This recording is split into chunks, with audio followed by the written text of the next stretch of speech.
Vous écoutez France Culture.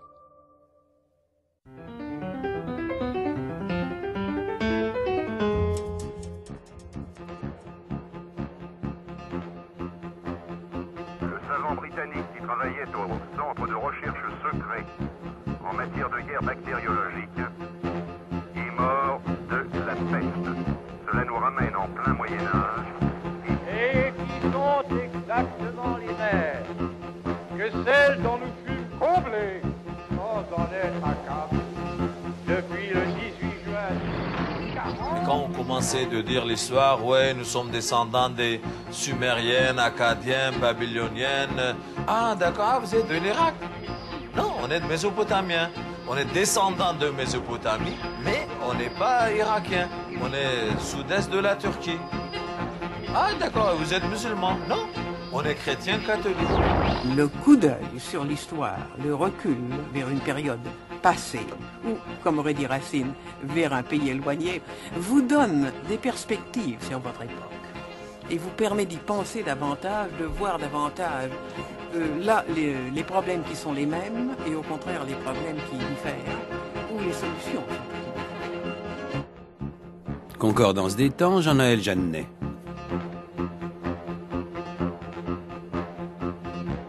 Bonjour. Les nouvelles qui nous viennent d'Égypte ces derniers temps nous disent la lourde inquiétude que les Coptes éprouvent après la victoire des partis islamistes dans les urnes lors des élections qui viennent de se dérouler. Depuis la révolution qui a mis à bas le régime de Moubarak en février dernier, les affrontements et les attentats interconfessionnels ont causé la mort de plusieurs dizaines d'entre eux. Les Coptes constituent la plus importante communauté chrétienne d'Orient, du Proche et du Moyen-Orient, mais leur inconfort psychologique et souvent leur angoisse sont partagés par la plupart de leurs coreligionnaires après les processus révolutionnaires qui se sont amorcés dans cette région du monde. Et voici que ressurgit, avec une acuité renouvelée, la grande question de la coexistence, pacifique ou non, des chrétiens avec la majorité musulmane parmi laquelle ils vivent. Question multiforme, religieuse bien sûr, mais aussi sociale, intellectuelle, politique et culturelle. Question qui, plus qu'aucune autre peut-être dans ce monde-là, appelle une réflexion sur la très longue durée, 1 millénaire et demi sinon davantage, pour considérer, par-delà les inflexions et les ruptures, la permanence des tensions et parfois, l'heureuse résurgence des solutions qui ont permis au moins de les adoucir. Bernard Héberger, directeur d'études à l'École pratique des hautes études et à l'École des hautes études en sciences sociales, où il dirige l'Institut d'études de l'islam et des sociétés du monde musulman, Bernard Héberger est mon invité ce matin pour nous aider à démêler les fils d'une histoire dont la complexité n'a d'égal que la richesse humaine. Et nous ouvrons cette émission, enregistrée à la mi-décembre, avec un reportage au Caire qui date de septembre 2010. À la télévision, les interventions bout de feu n'en finissent pas. Un jour, c'est un avocat musulman qui accuse les chrétiens de cacher des armes dans les églises. Le lendemain, c'est l'évêque Bishoy, le numéro 2 de l'église copte, qui attaque le Coran et dit que les musulmans ne sont que des invités sur la terre d'Égypte, obligeant le patriarche Shenouda III lui-même à s'excuser publiquement. Longtemps, les autorités égyptiennes ont minimisé le problème confessionnel, préférant entonner le refrain du « On est tous frères ».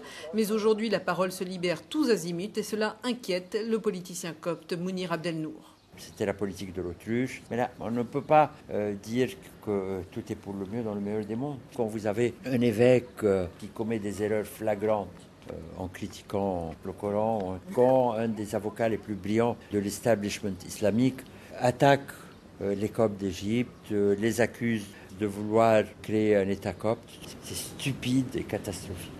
Catastrophique et explosif. En Égypte, la minorité chrétienne est discriminée, notamment à l'emploi, exclue de facto de certaines fonctions, dans ce pays où la constitution est basée depuis 1971 sur la charia, la loi islamique. Avec la montée fulgurante des islamistes, les Coptes ne cachent plus leur angoisse, beaucoup émigrent. Nagui, lui, se refuse à partir. Tous ceux qui ont les moyens veulent partir parce qu'ils disent que de toute façon dans ce pays-là, il n'y a pas d'avenir. Le commun des mortels dans la rue n'a pas cette haine contre le chrétien. Cette haine apparaît quand les musulmans sont en groupe. C'est l'effet de masse. Il y a cette énergie négative qui monte. Dès qu'on se retrouve ensemble, soit chrétien, soit musulman, je ne défends pas. On a l'impression de marcher sur un champ de mine, que ça peut sauter à n'importe quel moment. El-Kenissa Gambel Gama, l'église aux côtés de la mosquée. Après le drame de Noël dernier, pour la première fois depuis longtemps, des musulmans et des coptes sont descendus ensemble dans la rue pour sonner l'alarme et réclamer une Égypte laïque ou du moins égalitaire. Mais aujourd'hui, dans la folle surenchère, leur voix ne semble plus pouvoir se faire entendre. Bernard Héberger, bonjour. Bonjour. Nous venons d'entendre donc un reportage au Caire de Claude Guibal qui remonte au 30 septembre 2010. Il y est parlé de champs de mines, on est quelques mois avant la chute de Moubarak. Un certain nombre de ces mines, depuis, ont explosé. Oui, la violence a augmenté depuis la révolution du début de l'année. Elle a augmenté parce qu'il y a moins de contrôle policier et plus de désordre, sans doute. Mais la situation entre coptes et musulmans était déjà explosive auparavant, comme le reportage l'indique. Il me semble que cette archive pose un certain nombre des questions que nous allons avoir à traiter ensemble ce matin. Par exemple, cet archevêque Bishoy qui dit que les musulmans sont des invités en terre d'Égypte nous renvoie à un thème majeur dans le discours copte aujourd'hui, c'est l'antériorité. Nous sommes les vrais Égyptiens. D'ailleurs, le mot copte veut simplement dire égyptien. Donc c'est un thème sur lequel les coptes insistent beaucoup et qui est un thème qui ne facilite pas le dialogue dans la mesure où c'est aussi une identité copte totalement coupée de l'identité arabe et musulmane de plus en plus. Donc on se revendique des pharaons, de la langue copte ancienne et on rejette le côté arabe ou la longue histoire commune avec les musulmans. Querelle d'antériorité qui est si fréquente dans les conflits entre communautés un peu partout. Oui, donc c'est un peu le complexe de minorité et on se complaît dans ce complexe de minorité. Inversement, dans l'attitude de l'avocat musulman, on voit aussi qu'une accusation récurrente qu'on trouvait déjà à Damas en 1260, à l'époque de la première occupation mongole, c'est l'accusation de collusion avec l'étranger, avec les forces étrangères. Et l'Égypte est un pays aujourd'hui qui est très sensible à cette question de l'intervention étrangère dans les affaires égyptiennes. Il faut rappeler que cette complexité de la géographie de la présence des chrétiens en Orient est liée aux origines même de la christianisation. Ça remonte même à Saint Paul, le chemin de Damas sur lequel sa conversion est intervenue. L'Église copte revendique une légitimité qui remonte au passage de la Sainte Famille en Égypte, mentionné dans l'évangile de Saint Matthieu. Je voudrais vous faire entendre un extrait d'un documentaire consacré aux derniers Assyriens, c'est le titre de ce film de Robert Allo qui remonte à 2004, avec l'interview d'un chrétien qui est originaire de l'Est de la Turquie et qui est émigré à Sarcelles, c'est la diaspora, qui va, je crois, nous plonger tout de suite dans l'extrême complexité de cet univers. Nous allons essayer de tracer des fils qui puissent permettre de comprendre. Quand on est venu en France, on avait des difficultés. Quand on disait Assyro-Chaldéens, ils disaient c'est quoi les Chaldéens? Mais quand on commençait de dire l'histoire, ouais, nous sommes descendants des Sumériennes, Akkadiennes, Babyloniennes. Ah, d'accord, vous êtes de l'Irak? Non, on est de Mésopotamiens. On est descendants de Mésopotamie, mais on n'est pas Irakiens. On est sud-est de la Turquie. Ah, d'accord, vous êtes musulmans? Non, on est chrétiens catholiques. Ah bon, il y a encore des chrétiens en Turquie? Oui, on disait il y a des chrétiens. Et en plus, nous sommes héritiers de la langue de Jésus.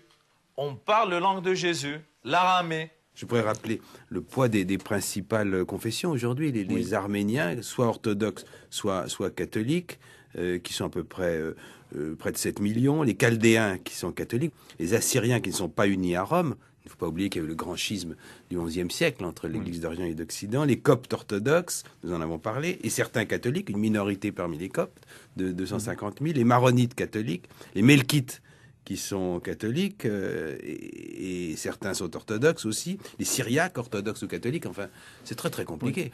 Et d'abord, il faut partir de cette mosaïque qui est assez impressionnante et qui parfois hébète l'intelligence de ces choses. Oui, alors ce témoignage est caractéristique de la difficulté de dire qui on est quand on est chrétien appartenant à une communauté orientale. En Occident, la plupart de nos concitoyens ignorent même souvent l'existence de minorités chrétiennes au Proche-Orient, en Turquie ou dans le monde arabe. Et ensuite, évidemment, l'identité précise de ces chrétiens. Tout à l'heure, on était en Égypte. L'identité copte est finalement assez simple. Les coptes s'identifient à l'Égypte. Donc ce citoyen de Sarcelles nous renvoie à une autre église, qui est une église très ancienne, une église assyro-chaldéenne. Donc c'est une église qui s'est constituée en rupture avec l'église grecque et latine. Et ils ont connu une très grande extension jusque vers le XIIIe siècle. C'est une église qui s'est propagée en Asie, puisqu'on a eu des évêchés nestoriens en Chine au Moyen-Âge, et qu'au XIVe siècle, le patriarche de cette église était d'origine chinoise. Cette église s'est effondrée après la conquête de Tamerlan, au XVe siècle, a subsisté essentiellement dans les montagnes du nord de l'Irak, autour de Mossoul, au milieu des Kurdes, avec lesquels ces Assyro-Chaldéens ont partagé la culture et le mode de vie à partir du XVe siècle jusqu'aux événements tragiques récents. Donc, notre habitant de Sarcelles appartient à des gens qui ont dû quitter cette région-là lorsqu'il y a eu la guerre entre Kurdes et Turcs dans les provinces est de la Turquie. Et c'est là que cette communauté de Sarcelles s'est formée. À la fin du XVIIe siècle, en 1682, un missionnaire capucin qui s'appelait Michel Fèvre décrivait la société du Proche-Orient, il venait d'Alep en Syrie, de la façon suivante, qui exprime bien cette prodigieuse complexité.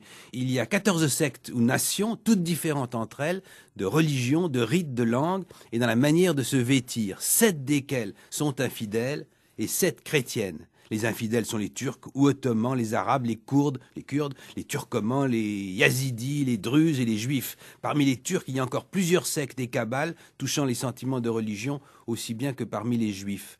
Les 7 chrétiennes sont les Grecs, les Arméniens, les Syriaques, les Maronites, les Nestoriens, les Coptes et les Solaires, dits Shamsis. Il est à remarquer, ajoute ce bon capucin, que la plupart de ces sectes sont mêlées et confondues les unes parmi les autres, non seulement dans un même pays et dans une même ville, mais encore bien souvent dans le même logis, en ce qu'il sera habité par des Turcs, des Grecs et des Arméniens, dont les idiomes et les religions sont tous différents, si bien qu'ils ne s'entendent pas parler les uns les autres, d'où il s'ensuit que la Turquie est une vraie Babylone de confusion. Bon, alors, nous venons de voir les Assyro-Chaldéens qui se sont donc partagés entre Assyriens orthodoxes et Chaldéens catholiques à partir du XVIIe siècle. La plupart de ces églises ont connu à ce moment-là une scission entre catholiques et orthodoxes.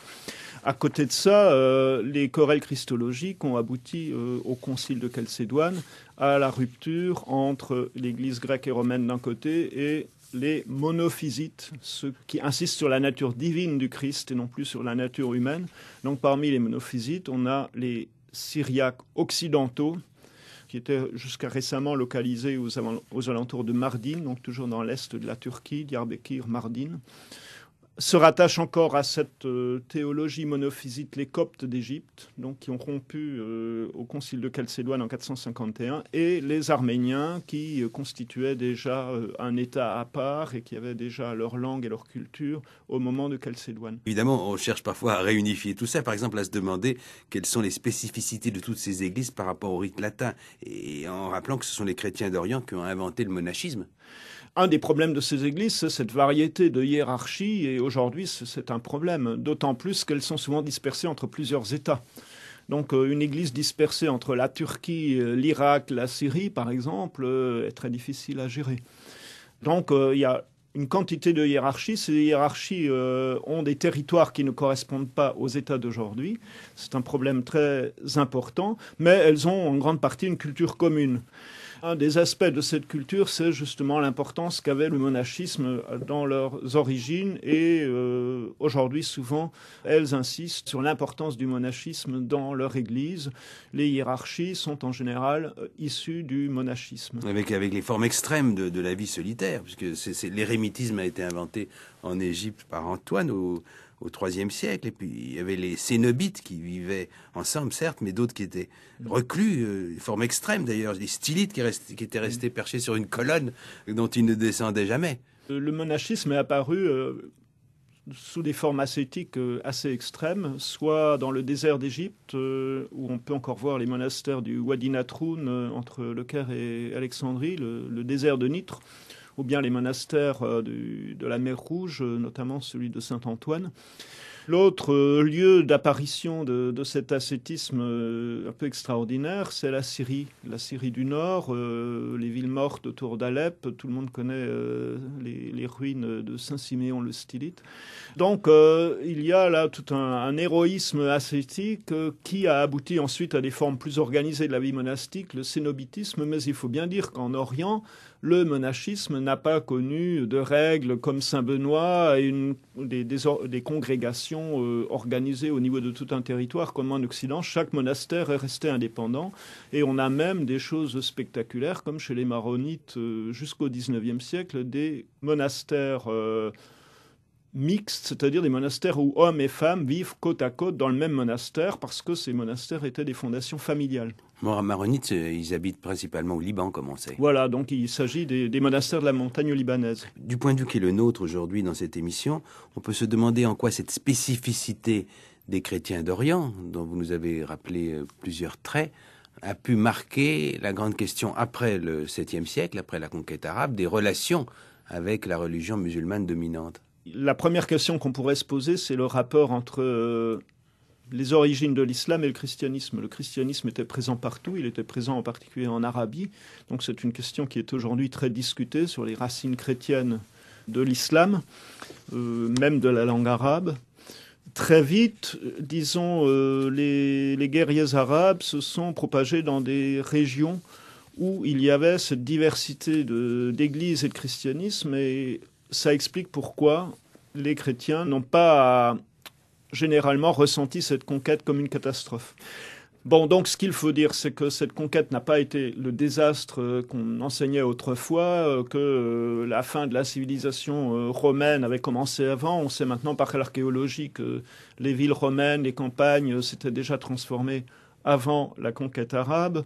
L'accueil des guerriers arabes pour des églises dissidentes comme les Coptes d'Égypte ou comme les Syriaques monophysites de Syrie était une bonne chose puisque ça a permis d'échapper à la férule de Byzance, donc à l'église chalcédonienne majoritaire politiquement, mais culturellement tout à fait différente. Il y a eu très vite une arabisation des chrétiens orientaux. Donc les premiers théologiens chrétiens qui écrivent en arabe, on les trouve déjà au 8e, 9e siècle. Et nous arrivons là directement à la question de la cohabitation ou de la manière dont on a organisé cette vie commune entre le conquérant et ceux qui étaient conquis, qui étaient minoritaires, mais marqués par cette vitalité historique que vous venez de dire. Avant d'y venir, je voudrais vous faire entendre, toujours pour rappeler la complexité de ce monde des chrétiens d'Orient, vous faire entendre un extrait d'un entretien avec Marie Seurat, interviewée par Eliane Contigny dans À Voix Nue le 22 juillet 1996. Je vous rappelle que c'est une chrétienne originaire d'Alep en Syrie, qui est la veuve du chercheur Michel Seurat, qui est mort dans des conditions dramatiques en captivité en 1986. Il était retenu en otage au Liban. Elle a publié Les Corbeaux d'Alep, où elle évoque le destin de sa famille. Ces chrétiens, parce qu'il y a énormément de communautés chrétiennes en Orient, à quelle communauté appartenait-il? En tout cas, votre mère appartenait à une communauté qui était différente de celle de votre père. C'était une communauté urbaine, chrétienne, très, très, très dirigée, virée vers l'Occident. Et la communauté de mon père, c'était une communauté qui vivait, si je puis dire, comme ça pour que les auditeurs comprennent, dans la région des Kurdes.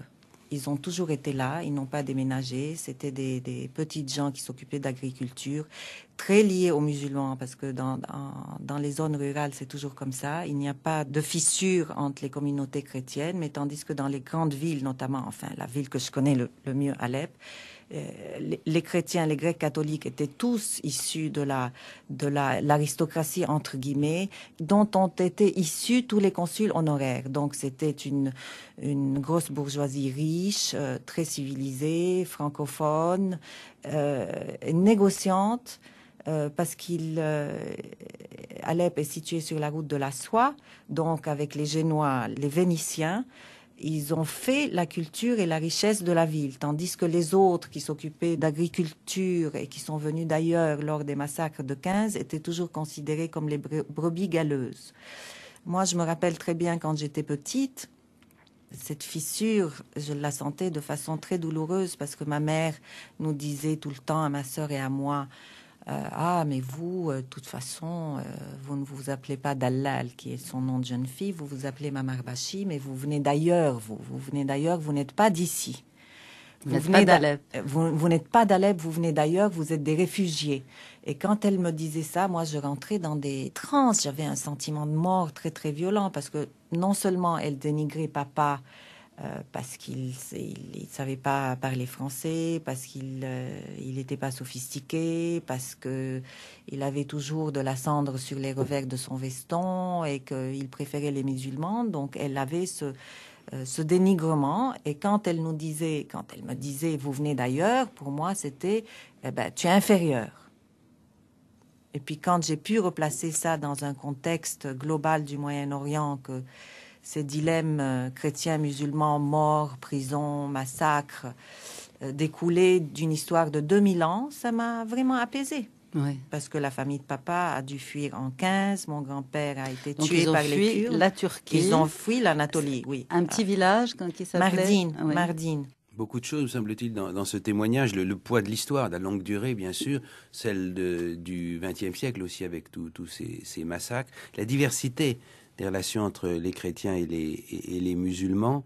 Vous considérez, Bernard Emergé, que ce témoignage sonne juste? Il est révélateur, il est instructif? Il y a beaucoup de choses qui effectivement sont caractéristiques dans ce reportage. Alors pour continuer sur ce que nous venons de dire avant, donc voilà la famille du père de Marie Sera, la famille Mamarbachi, qui appartient à ces Syriaques occidentaux, monophysites, donc comme le citoyen de Sarcelles qui lui appartient à l'autre église syriaque orientale, originaire des montagnes de la Mésopotamie, où cette famille vivait au milieu de Kurdes musulmans. Il faut ajouter, c'est intéressant à ajouter, que l'islam aussi est très divers et que ces Kurdes de l'Anatolie orientale n'étaient pas des bons sunnites orthodoxes. Décidément, vous compliquez toujours avant d'arriver à la simplicité d'analyse globale. Mais disons, la cohabitation chrétien-musulman ne peut se comprendre que si on comprend la diversité de l'islam aussi. Il y a aussi l'opposition ville-campagne qu'on voit très bien dans ce témoignage. Et donc l'autre chose intéressante, c'est cette opposition ville-campagne. La mère appartient à la famille Dallal, donc une famille grecque catholique, donc les Antiochiens byzantins d'Alep. Grecs catholiques qui ont à Paris l'église de Saint-Julien-le-Pauvre. Voilà, donc là on est dans une communauté qui à Alep a été exposée au contact avec l'Occident, mais aussi avec Istanbul depuis au moins le XVIe siècle, qui a donc adopté un mode de vie, une culture beaucoup plus occidentalisée et beaucoup plus sans doute moins rustique que la culture des montagnes du Kurdistan. Déjà au XVIIe siècle, cette opposition se voyait. Par exemple, un chroniqueur de cette église syriaque occidentale à Diyarbakir au XVIIe siècle voit arriver un évêque du Kurdistan de sa même église en disant « il ne sait pas le syriaque et l'arabe, il ne sait que le kurde ». Donc il est choqué par quelqu'un qui appartient à la même église que lui. Cette opposition ville-campagne est importante. Les chrétiens des villes sont beaucoup plus dans un contexte, disons, islamique, avec les tribunaux du juge musulman, avec une organisation de la ville suivant des principes quand même inspirés du fiqh et de la charia. Les chrétiens de la campagne sont souvent organisés de façon tribale et vivent suivant des règles coutumières exactement comme les Kurdes du Kurdistan, comme les Druzes de la montagne libanaise ou comme les Bédouins de la Transjordanie à cette époque-là. Les villageois vivent plus sur eux-mêmes et par conséquent les problèmes peut-être de contact avec l'environnement sont moins lourds à vivre au quotidien que dans les villes? On peut dire ça, mais le contact se place aussi sur un autre plan. Donc il s'agit plus de négociations entre tribus que de choses qui se réfèrent à la loi islamique et au droit, etc. Et souvent, disons, il y a aussi un partage du religieux, parce que finalement, qu'on soit chrétien, qu'on soit kurde musulman, on attend la pluie au même moment, on partage la même peur des sauterelles, on va aussi officier, sacrifier un mouton dans la même grotte ou près de la même fontaine. Donc il y avait toute une une pratique religieuse commune et un partage du sacré dont on trouve des témoignages assez nombreux dans les documents d'autrefois. Et encore aujourd'hui, vous pensez que ça a été vrai tout au long du millénaire ? Je crois que ça a été vrai tout au long du millénaire. On a encore aujourd'hui des témoignages de ce genre dont on pourrait parler. Et il y a même un peu une nostalgie de ces choses-là. Peut-être pas trop au Proche-Orient, mais par exemple dans les Balkans, c'est très net aujourd'hui qu'il y a une nostalgie de ce partage du sacré. Il y a même des formes de partage du sacré qui ressurgissent. Alors on peut se marier d'une communauté à l'autre. En fait... cette possibilité n'est laissée qu'aux musulmans qui peuvent épouser des chrétiens et l'inverse n'est pas vrai, est-ce que je me trompe ? Alors, dans l'histoire, mais aussi aujourd'hui, il est tout à fait impossible pour un chrétien d'épouser une musulmane dans tous les pays du Proche-Orient. Par contre, l'inverse est assez fréquent. Donc le mariage est effectivement un point où il n'y a pas de symétrie ou de réciprocité possible. Ça nous conduit vers la question de la mise en place d'un statut de sauvegarde, c'est-à-dire d'IMA qui, à partir en gros du XIe siècle, a préservé les personnes, les biens des chrétiens et leur affiliation religieuse, avec néanmoins de grandes variétés, semble-t-il, dès ce moment-là, d'un monde à l'autre. Alors, qu'est-ce que vous pouvez dire en résumant l'ensemble, sans nous perdre de nouveau dans la diversité, Alors, une tentation ce mot de zimma, donc, qui désigne le statut des chrétiens et des juifs dans l'islam, ou bien les zimmis, ou la zimmitude, sont devenus des mots à la mode et qu'on s'envoie à la figure aujourd'hui en Égypte ou à Gaza ou ailleurs. La première chose à dire, c'est qu'il n'y a pas de statut. Donc, à l'époque coloniale, les juristes européens cherchaient un droit musulman, un code dans l'islam, et donc aussi un code des minoritaires dans l'islam. Donc, j'ai tort de parler de statut. C'est un ensemble de règles coutumières. Alors, en fait, la doxa musulmane dit que le prophète a passé un pacte avec la ville de Najran en Arabie, qui était chrétienne, et que ce pacte a servi de modèle à d'autres pactes lorsque les chrétiens ont été conquis par les musulmans. Le texte de référence, c'est le pacte de Omar, le calife Omar, qui aurait passé un pacte avec des chrétiens qui se sont soumis. En réalité, ce texte date plutôt du XIe siècle, donc est une création tardive, ce qui montre qu'il a été élaboré en même temps que s'élaborait le droit musulman, que la normativité musulmane se mettait en place. Ce texte ne peut pas être considéré comme un code, comme un statut. C'est une collection de mesures discriminatoires envers les chrétiens qui a rarement été appliquée à la lettre parce que, en fait, les conditions qui y sont terribles. Et si on applique toutes les conditions, il n'y a plus qu'à se convertir à l'islam. Alors, parmi ces conditions, il y a des conditions qui touchent à la tenue vestimentaire, donc des signes distinctifs dans la tenue, l'interdiction de monter à cheval, de porter des armes, beaucoup de restrictions concernant les lieux de culte. La restauration des lieux de culte est limitée, la possibilité de restauration. L'édification d'un nouveau lieu de culte est en principe impossible.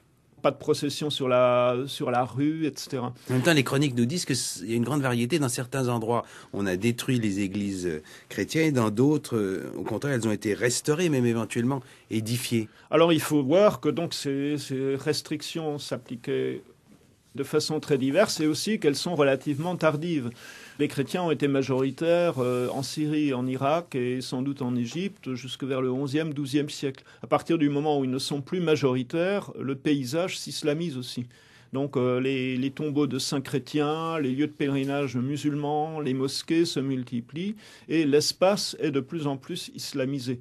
Donc ça change complètement le rapport entre chrétiens et musulmans. Et cela pèse encore évidemment jusqu'aujourd'hui. Il y a une autre donnée qui remonte au début du second millénaire de notre ère, c'est évidemment le moment des croisades dont il faut dire un mot. Quel effet ont eu les croisades, c'est-à-dire l'arrivée de chrétiens venus d'Occident, sur la situation des chrétiens d'Orient par rapport au monde musulman qui les entoure?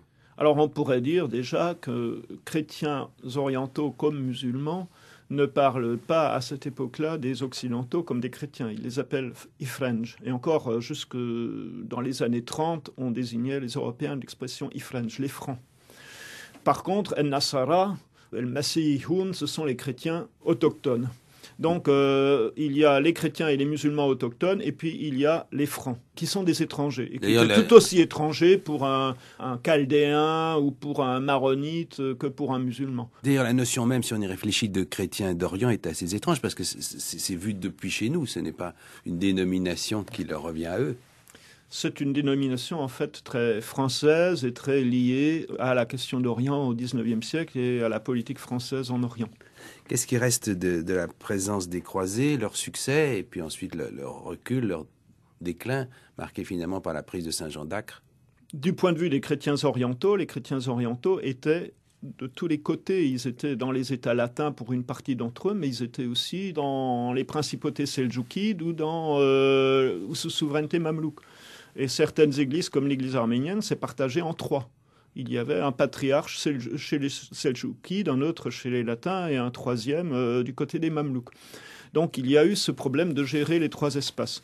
Ce qui est sûr, c'est que c'est à partir des croisades et de la fin des croisades que l'accusation de complicité avec l'Occident, avec les étrangers, commence à être portée sur les chrétiens autochtones. Et cela dure jusqu'aujourd'hui en réalité. Et c'est une accusation qui est très fréquente aujourd'hui. Et qui remonte en fait au temps des croisades. Sautons un long espace de temps. Je voudrais vous faire entendre la grande chanteuse Férouz, libanaise, maronite, qui chante un chant de Noël. Nous sommes au moment de Noël. Il est né le divin enfant avec l'orchestre de chambre de Londres en 1989, naturellement en arabe.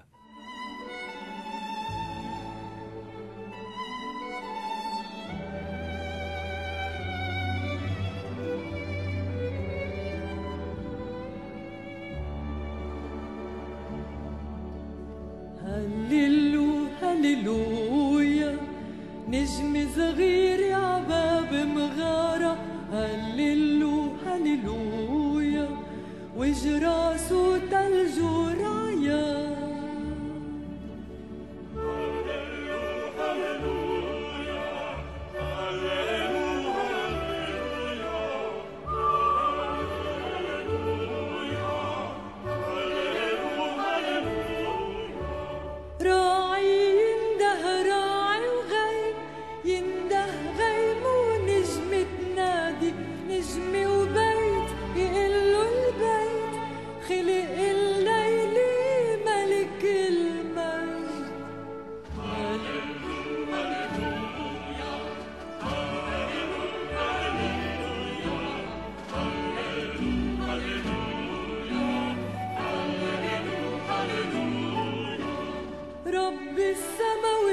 والبحر ينده غيم ونجم تنادي تحني جبينا لاسمه الشمس وبتركع له ملوك الارض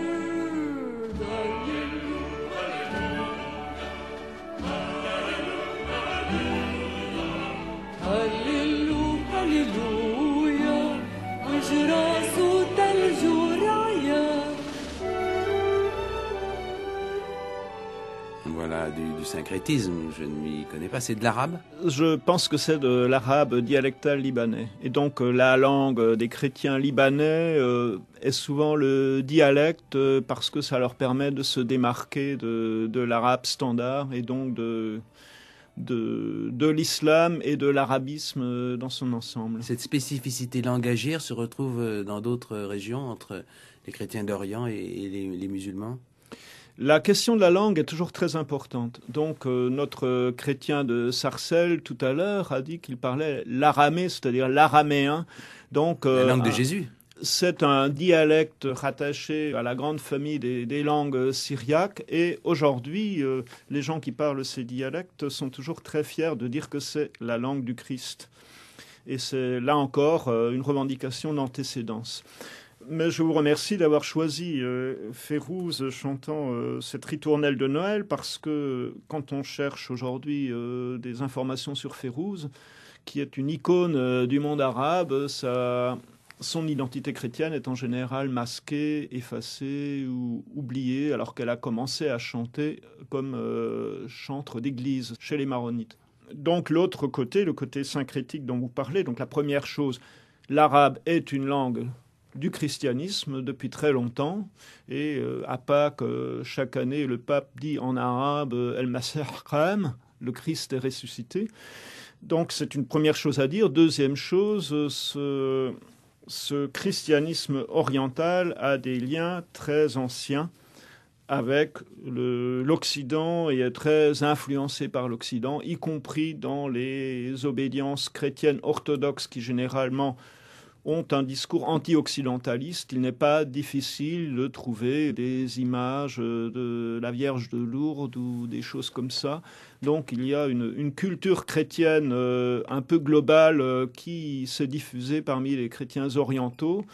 Culture chrétienne globale majoritairement catholique, mais aujourd'hui aussi des mouvements comme le pentecôtisme, le protestantisme américain influent, y compris la liturgie, la façon de chanter, etc.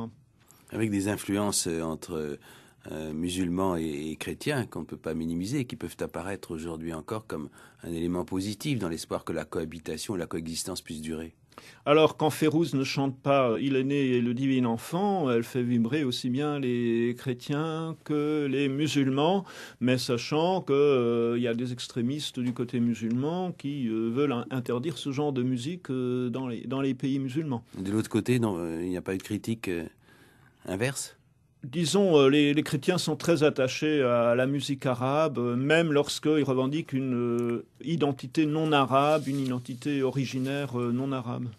Alors tout cela nous amène à la période très longue de l'Empire ottoman, de 1299 à 1920-22, qui est rétrospectivement jugée de façon assez variable quant à la question de la tolérance à l'égard des chrétiens. On a parfois le sentiment que ce qui s'est passé au XXe siècle, les barbaries, les massacres, a influé sur le regard rétrospectif. On a vraiment deux visions. Une vision qui est une vision positive, finalement ça se passait très bien pour les chrétiens, et une vision sombre qui consiste à expliquer qu'ils étaient déjà largement opprimés.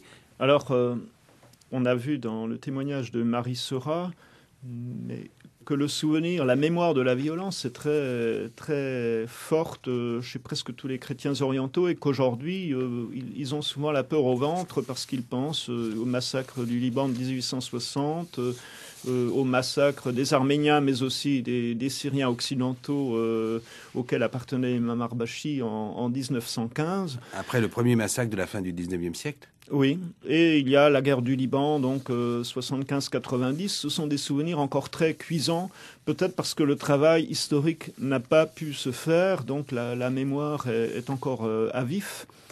Et il n'y a pas d'interprétation historique qui permettrait d'apaiser un peu les souffrances de la mémoire.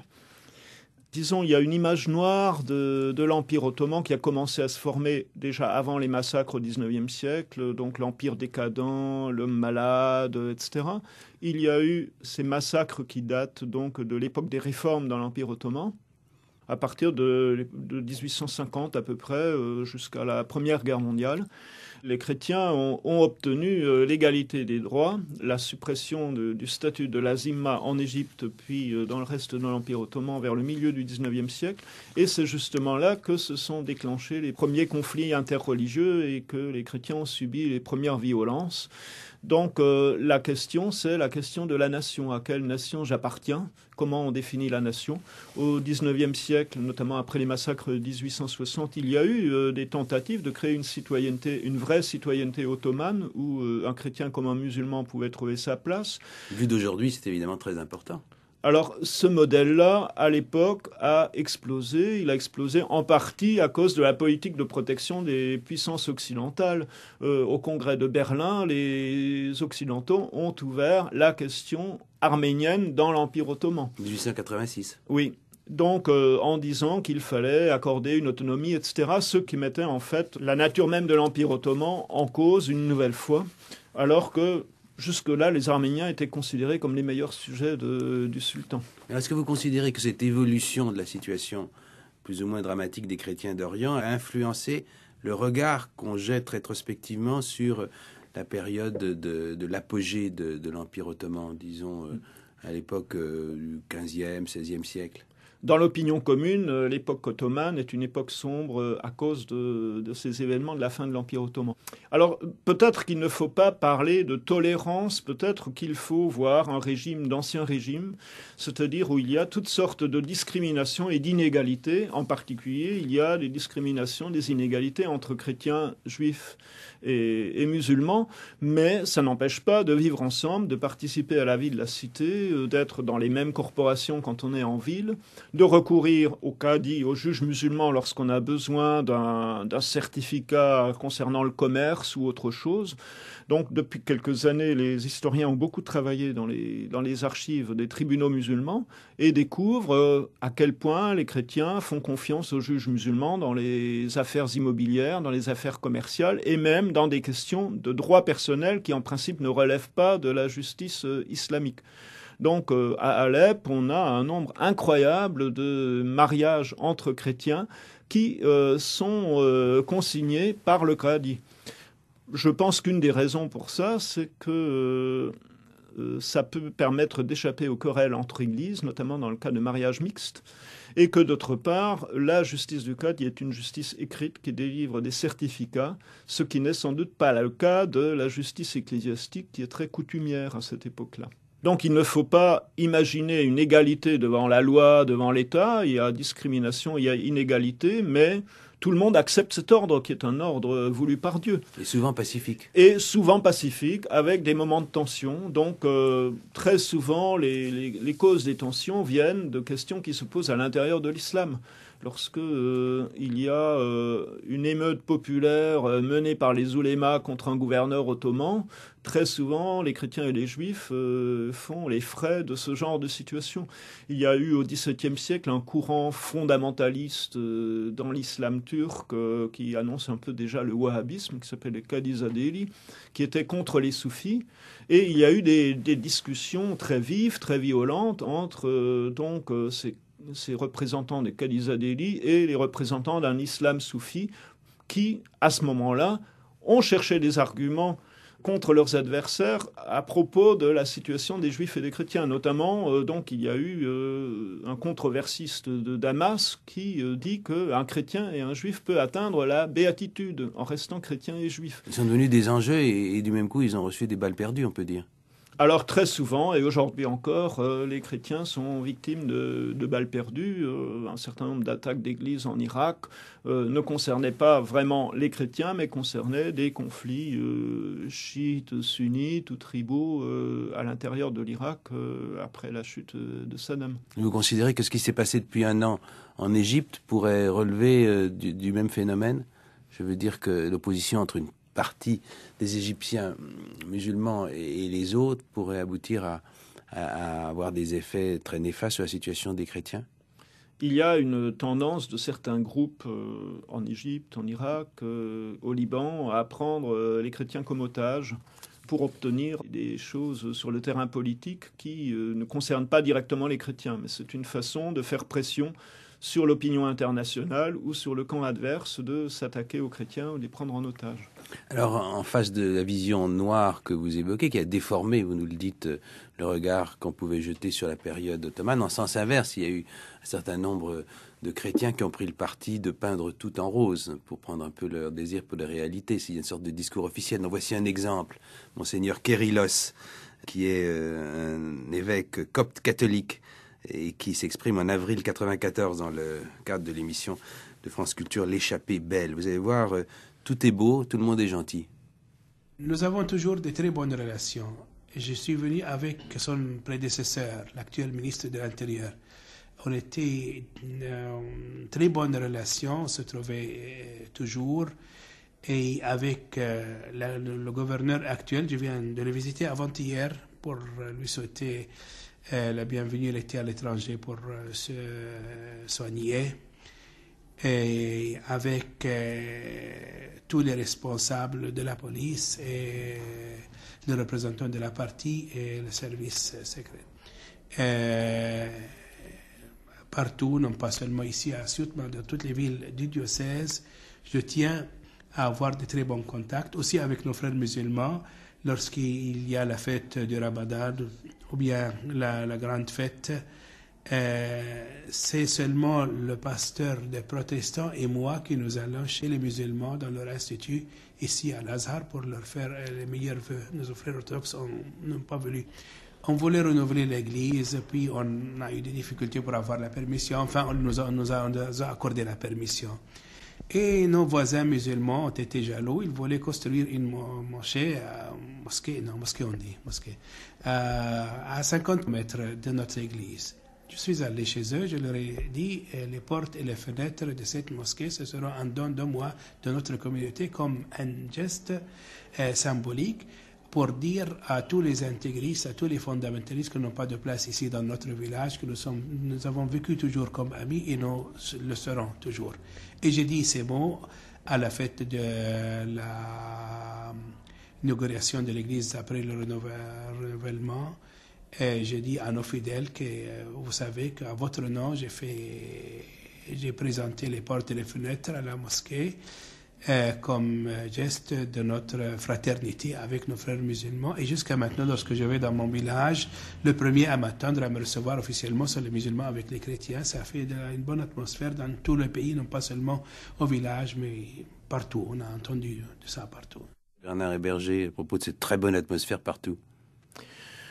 Disons, ne jetons pas trop la pierre à ce brave évêque. Finalement, c'est la mission d'un homme de religion d'essayer de créer de la fraternité et de mettre de l'huile dans les rouages. Quitte à embellir un peu la situation. Donc, on ne va pas lui reprocher ça. Il vaut mieux ça plutôt que des prêches enflammées. Mais on a vraiment le système Moubarak.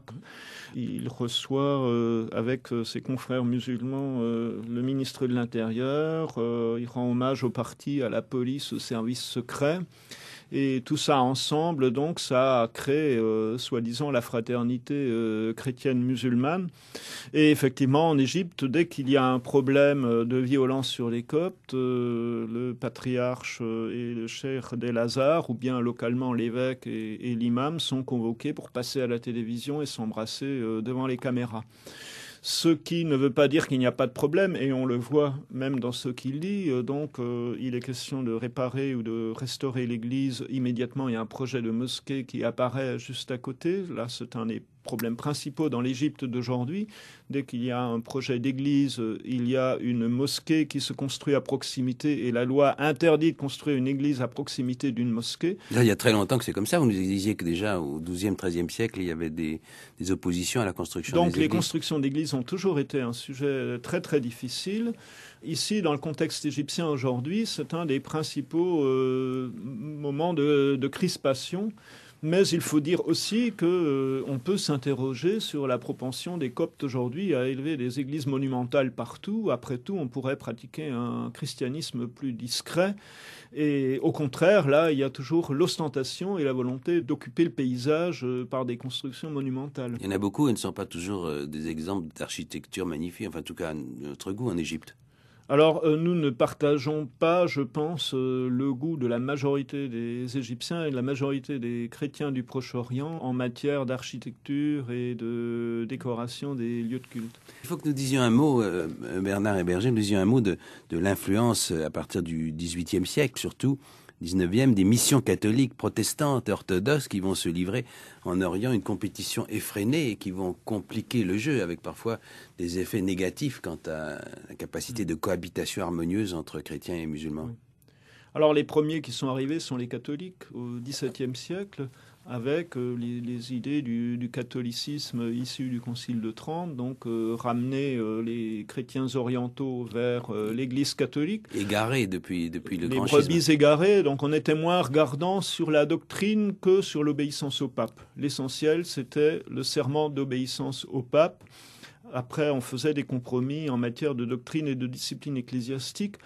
Mais peut-être la chose la plus importante, c'est qu'on a introduit cette nouvelle forme de christianisme qui a été celle qui s'est diffusée en Europe à partir des réformes, donc un christianisme où on dit que pour être sauvé, il faut être instruit, et où la pratique religieuse devient de plus en plus une affaire individuelle et intériorisée.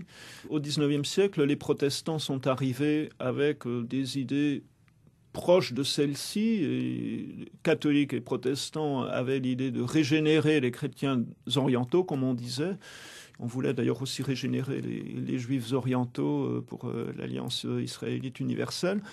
Et ça passait essentiellement par l'œuvre des écoles, et il y avait une concurrence sauvage. Donc on cite ce prêtre de la montagne libanaise qui dit qu'il voulait une école, il en a eu deux, parce que dès que les jésuites ont annoncé qu'ils allaient ouvrir une école, les protestants en ont ouvert une deuxième.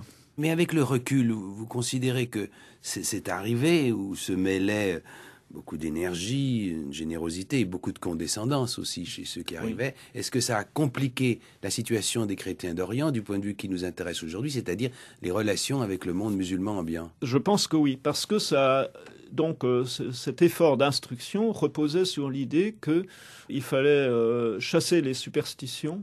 Il fallait un christianisme beaucoup plus normalisé.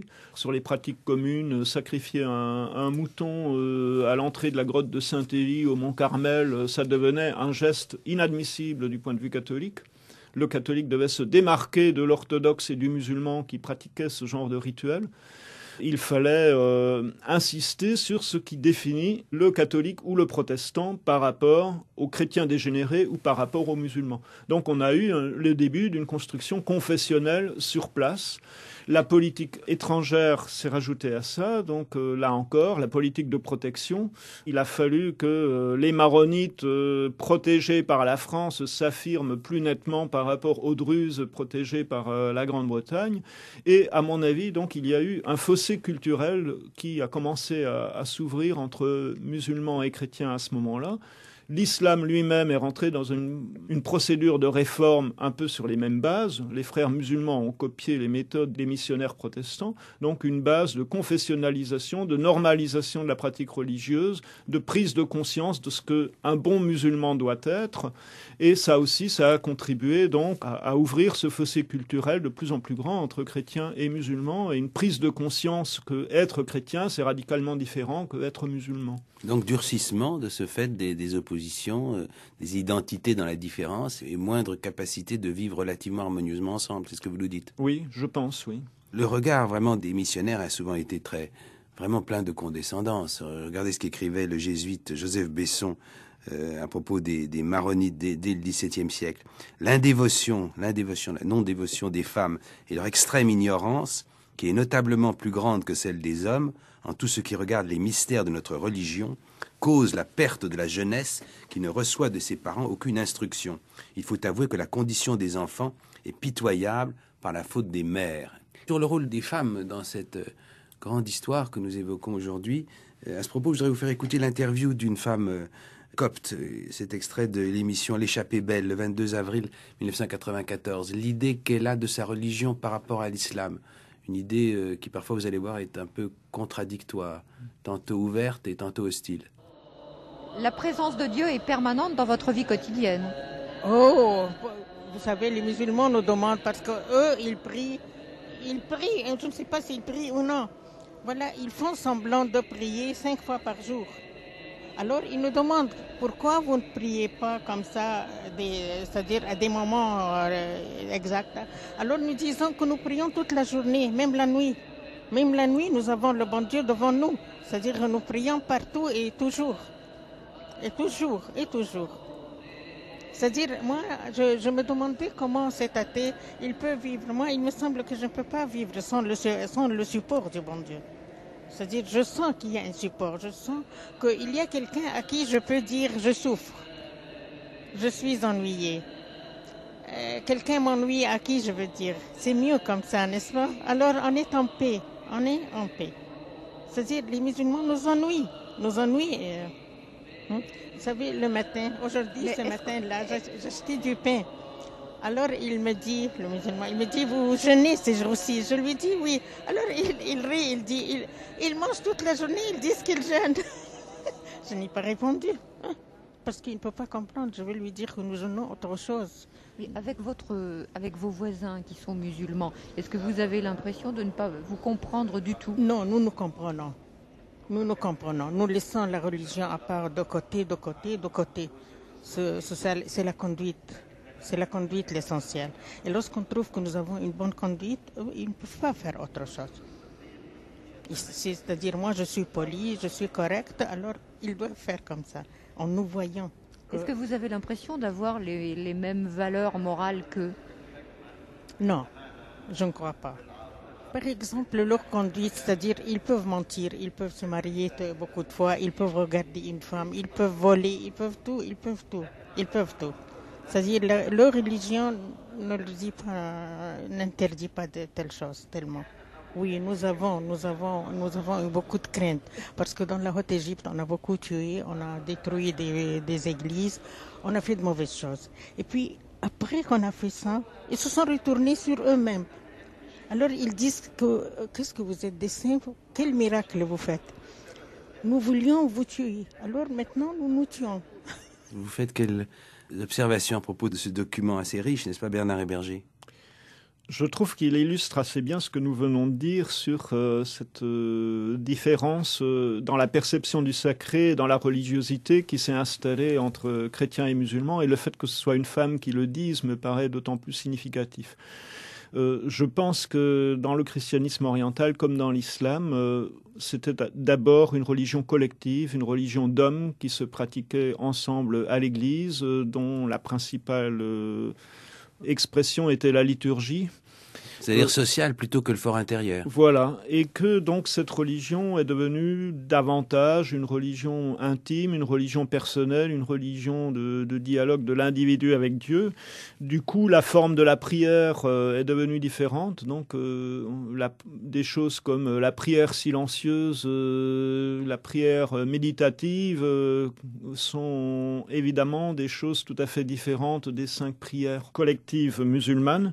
La même chose pour le jeûne, donc il y a une pratique du jeûne chrétien qui au début ressemblait plus au jeûne musulman, puisqu'on ne mangeait pas jusqu'à une certaine heure de l'après-midi, mais qui s'est différencié là encore. Mais disons ce témoignage qui dit que nous nous comprenons tout en montrant à quel point on n'est pas d'accord sur la nature même de choses comme la prière, comme le jeûne, donc sur la conception même du religieux. Ce témoignage montre aussi qu'il y a une compétitivité, une concurrence aujourd'hui entre les deux et que les Coptes sont amenés à être de nouveau plus dans une religiosité plus démonstrative pour répondre aux questionnements des musulmans. Bernard Héberger, nous allons nous en tenir là. Vous avez dirigé aux éditions Autrement en 2003 un livre collectif qui s'appelle Chrétiens du monde arabe, un archipel en terre d'islam. Et puis vous avez consacré aussi une monographie à une mystique étonnante qui s'appelle India, qui a vécu entre 1720 et 1798. C'est un livre paru chez Aubier. Qu'est-ce qu'on peut dire de ce personnage? Je crois qu'elle est à la fois caractéristique de ce catholicisme qui arrive massivement dans l'église maronite à cette époque-là et des résistances que cela produit dans la société maronite, en particulier dans la société libanaise. Donc c'est un peu le début de la crise de la modernité chez les chrétiens orientaux. Merci. Je signale aussi un excellent numéro de l'Histoire qui a été consacré aux chrétiens d'Orient en décembre 2008. Vous y avez d'ailleurs contribué avec un article important. Samedi prochain, changement de décor. Ce sera le temps du Nouvel An et des réveillons. Eh bien, nous parlons du champagne. Et je recevrai le géographe et historien de la vigne et du champagne, Jean-Robert Pitt.